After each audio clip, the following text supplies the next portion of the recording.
Քայլը արված է եւ այստեղ են մեր Փաշինյանի ուսումնագիրները, թե 10 եպիսկոպոսներին աջակցող ինչ-որ հատված եւ նաեւ վեհապարին անվերապահորեն աջակցողները, մայրաթորին անվերապահորեն աջակցողները, ինչպիսի հանգուցալուծում եք ակնկալում այս փուլում։ Հանգուցալուծումը միանշանակ կանոնական կարգով է լինելու, մեր եկեղեցու կանոնական կարգով։ Այս քայլով Փաշինյանը ուզում է աշխարհին ցույց տալ, որ նա չի պայքարում եկեղեցու դեմ, բայց բոլորս Հայաստանում ապրողները գիտեն, որ նա սրբազաններին, քահանաներին կալանավորում է եւ պայքարում է եկեղեցու անկախության դեմ։ Նա փորձում է ցույց տալ, որ սա ներեկեղեցական խնդիր է, սակայն մեր հայաստանյան եկեղեցու arczepiskopos-ներից շատերը, որոնց ինչ որ աշխարհիկ թուլություններ են ունեցել, շղթայվել են իշխող ուժի եւ ուժայինների կողմից։ Ճնշումների տակ են այսինքն։ Ես վստահ եմ։ Բայց չաշխատեցին այդ ճնշումները Բագրատ Սրբազանի դեպքում, Արշակ Սրբազանի, Միքայել Դա Սրբազանի։ շատ կարևոր է մեր հանրության համար, որ պարզ լինի, պատկերացրեք, ինչքան մենք ամուր սրբազաններ ունենք, ինչքան մաքուր կյանքով ապրող սրբազաններ ունենք, որ անգամ այս կոմպրոմատների դարաշրջանում ոչ մի կոմպրոմատ չաշխատեց, ոչ Միքայել Սրբազանի դեմ, ոչ մի բան չկարողացան մեր սրբազանների դեմ գտնեին։ Դա ցույց է տալիս, որ մեր եկեղեցում կան շատ խորքային հավատքով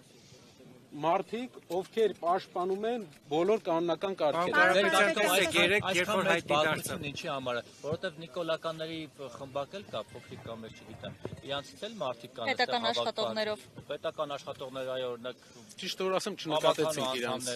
Չնկատեցինք իրանց։ Հալինի քաղաքապետ, ավականո անդամներ։ Ոչ, բախումները դա ուղղակի անթույլատրելի է, հայ հասարակության մեջ պետք է բախումներ չլինի, դա այն է, ինչ ուզում են մարդիկ տեսնել։ Հավանական համարում եք, որ այստեղ հավաքված քաղաքացիները կձերբակալվեն հաշվի առնելով, որ յուրաքանչյուրը եկել է մասնակցելու եկեղեցու պաշտպանությանը, գրեթե նույն հայտարարությամբ ձերբակալվեց Սամվել Կարապետյանը։ Բոլորս եկել ենք մասնակցելու եկեղեցու պաշտպանությանը։ Եվ ձերբակալվելու։ Կարծում եմ չենք ձերբակալվելու։ Պարոն Կարապետյան, ներողություն։ Գիտեք, որ վերջին շրջանում նաև քննադատվում է այն խնդիր ասեմ, որ վեհարանի ներսում կախված է Սամվել Կարապետյանի եւ նրա տիկնոջ մեծադիր նկարը, եւ սա շահարկվում է։ Խնդրում եմ, ասեք ինչու է կախված եւ դուք ինքներդ ինչպես եք վերաբերվում նրան, որ քաղաքացիական անձանց նկարներ են կախված վեհարանի ներսում։ Շատ շնորհակալ եմ հարցի համար, շատ կարևոր հարց է։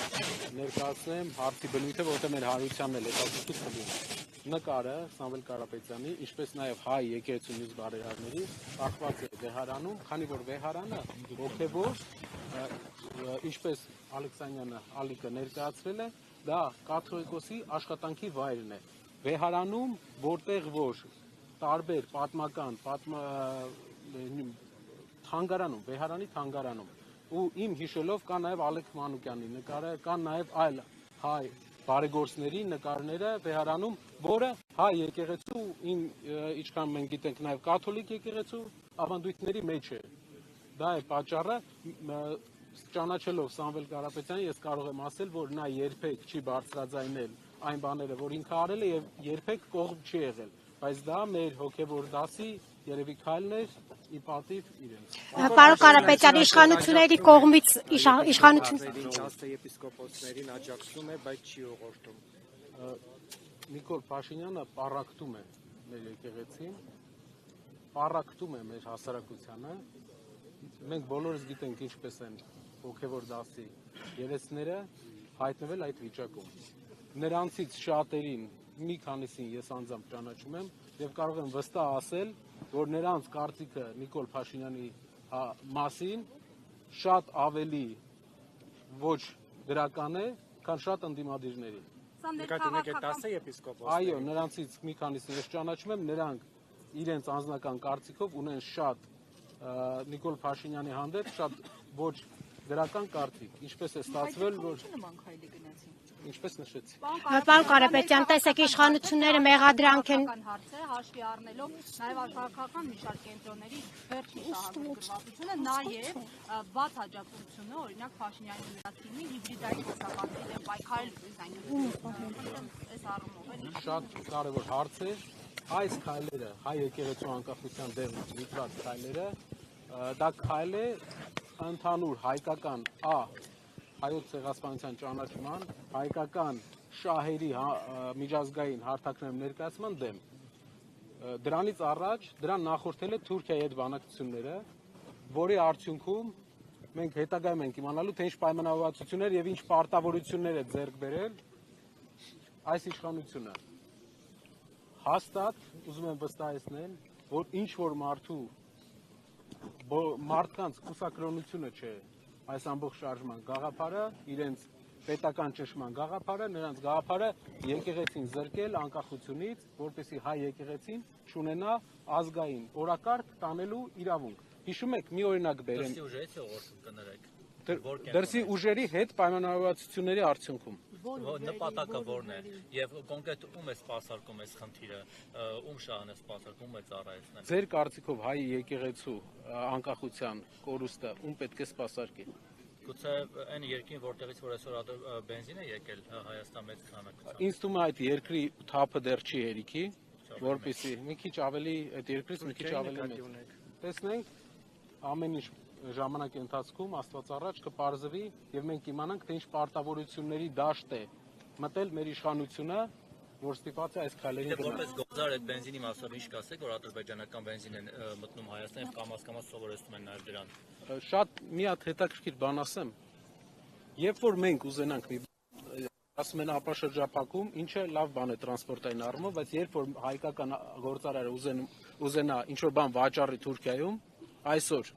Վրաստանի միջոցով չի կարող, որովհետև հայկական ապրանքների մուտքը Թուրքիա արգելված է։ Դա կապված չէ ոչ մի հարցի հետ, ուղղակի այդ երկիրը չի թողում, չի գնում մեր ապրանքները։ Նույնն էլ Ադրբեջանի հետ։ Ինչ իրենք կարողանալու են, վաճառելու են մեր վրա, ինչ իրենք չեն կարողանալու, չեն թողելու, մենք վաճառենք իրենց վրա։ Դա չի կարող թույլ ձևի հաշտություն չի լինում։ Պետք է հարգեն իրենք մեզ, մեր կողմը։ Իսկ դա բանակցողի կարևոր հատկություններից մեկն է։ Բանակցողը պետք է ներկայացնի իրենից միջազգային հարթակներում ինչ որ նշանակություն, նաև անձնական խարիզմայի հաշվին, անձնական անցած ճանապարհի հաշվին։ Պարոն Կարապետյան, 2018-ին իշխանական այս նույն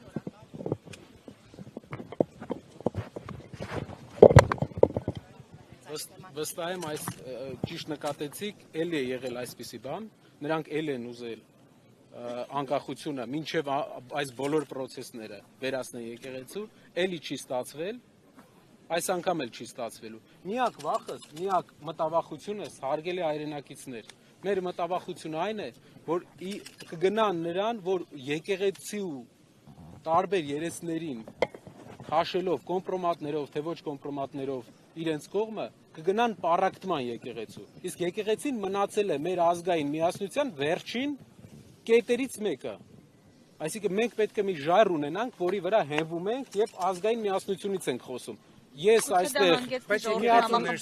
մի հատ այլ Լիբանանում, այլ Սիրիայում, մի հատ մեր հայրենակիցը Ամերիկայում, եկեղեցու մեջ կա խնդիր, իսկ որ ազգի եկեղեցու մեջ չկա խնդիր։ Հայ առաքելական եկեղեցին տարբերում է բոլոր եկեղեցիներից, մեզ թվում է, թե այդպես չէ, բայց ես վստահեցնում եմ այլ եկեղեցիներից նաև իր բնույթով, ինտերերով, երբ որ դուք նայում եք մեր եկեղեցու մեջ, չկան ոսկե ջրած բաներ։ Դա համեստության եւ ժուշկալության մասին է մեր եկեղեցին։ Տարբերվում է մեր եկեղեցին, ես վստահեցնում եմ ձեզ, իսկ բոլոր սրբազանը, Բենտլի քշող սրբազանն էլ է։ Իսկ Բենտլի քշող սրբազանն է մաքրելու մեր եկեղեցին։ Իրենով են փորձում մաքրել, որովհետև իսկ ձեր կարծիքով Էլ բենզ չի Toyota-ը։ Պարոն Կարապետյան,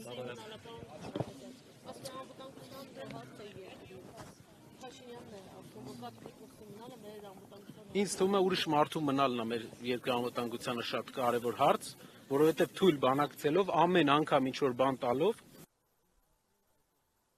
Կարապետյան մի կարևոր բան Կայա Կալասի հայտարարությանը շատ անդրադարձ չեղավ, սա կարծում նաև ձեզ կարող է վերաբերել որպես ընտրությունների հայտ ներկայացրած քաղաքական ուժ, փաստորեն Մոլդովայի օրինակով Փաշինյանը աջակցություն է խնդրել Եվրոպայից, Արևմուտքից, որ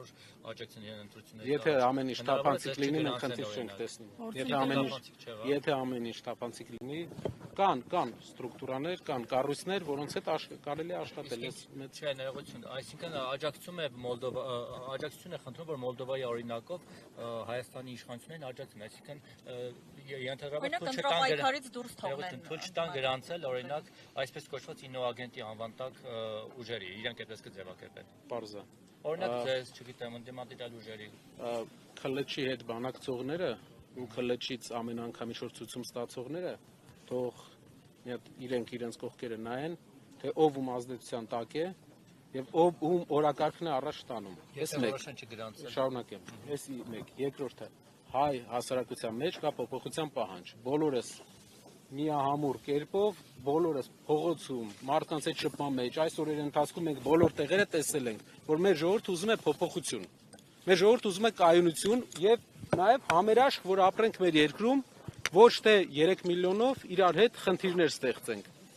Այդ փոփոխությունը քաղաքական ուժերը եւ քաղաքական դաշտը պետք է ապահովի։ 3 միլիոն վարչապետը մի երկրի համար շատ է։ Երկիրը պետք է ունենա մի վարչապետ, երկիրը պետք է ունենա 3 միլիոն քաղաքացի, ովքեր ապրում են ոչ թե աղքատության մեջ, ինչպես այսօր, ոչ թե 500,000 աղքատ մարդ, որը 7 տարվա ընթացքում 3 թե 4% է աղքատությունը նվազել։ Տնտեսական աճի ասում են շատ լավ է, բայց 7 տարվա ընթացքում այս պայմաններով եթե գնա, եթե այս աղքատության անկումով գնանք, աղքատությունը Հայաստանում կհաղթարվի մոտապես 85 տարուց։ Հուսով եմ բոլորը ներկա կլինեք այդ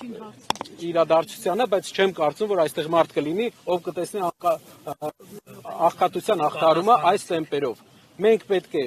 շատ արագ, շատ ակտիվ փոփոխություններ անենք մեր երկրում, որպեսզի կարողանանք տնտեսական ավելի մեր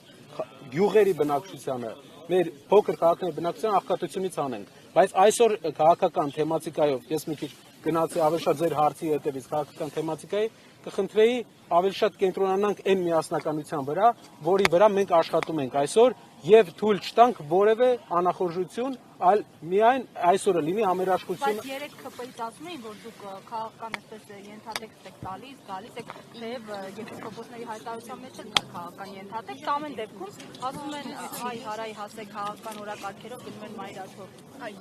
Եկեղեցու ներքին գործերի մեջ եք խաղում։ Ասում են Քոչարյանն ու Տաշիրեն գալիս են այստեղ գրող։ Այսինքն ԿՊ-ն խոսում է եկեղեցու ներքին կաթողիկոսը մենք որպես հավատավոր հայրենիներ գիտեք, որ միշտ հայտարարել ենք եւ իրենք էլ գիտեն, որ բոլորն էլ գիտեն, որ մենք միշտ այստեղ ենք լինելու, միշտ լինելու ենք մեր եկեղեցու կողքին։ Ինչ վերաբերում է եկեղեցու գործերին, երևի հայկական բոլոր առաջնորդներից ամենաշատը իրենք են անում, լինելով իրենցից շատերը չունենալով քրիստոնեական հավատ, որի մասին իրենք արտահայտվել են, այսինքն այն մարդը, ով համակարգում է եկեղեցու դեմ արշավը, նա չի հավատում, քրիստոնյա չէ։ Նա հայտարարել է այդ մասին։ Ինչի մասին է խոսքը։ Իրանք ուղղակի քաղաքական օրակարգ են անում։ Մենք ունենք նախագահի պաշտոն մեր երկրում։ Ասում են շատ լավ մարդ է, բայց երբ ԿՊԱ-ական դարձավ նախագահ, մենք զգում ենք նախագահն ինչ գործ է անում։ Նույնն էլ ուզում են բոլոր մյուս կառույցների վրա։ Երբեք ԿՊԱ-ական չի եղել։ Չի եղել։ Պարոն Կարապետյան, չպատասխանեցիք իմ հարցին, եթե որոշեն արևմուտքի աջակցությամբ չգրանցել ընդդիմադիր ուժերին, այդ թվում ձեզ ինչ եք անել եւ ինչ եք անում, որ կանխեք այդ։ Դա երբ այդպիսի բանի խնդիր լինի, արդեն մենք հանդես կգանք քայլերի, եթե ամեն ինչ թափանցիկ լինի, մտահոգություն չունենք։ Եթե ամեն ինչ թափանցիկ լինի, ես վստահ եմ, մենք մտահոգություն չունենք։ Շնորհակալ եմ։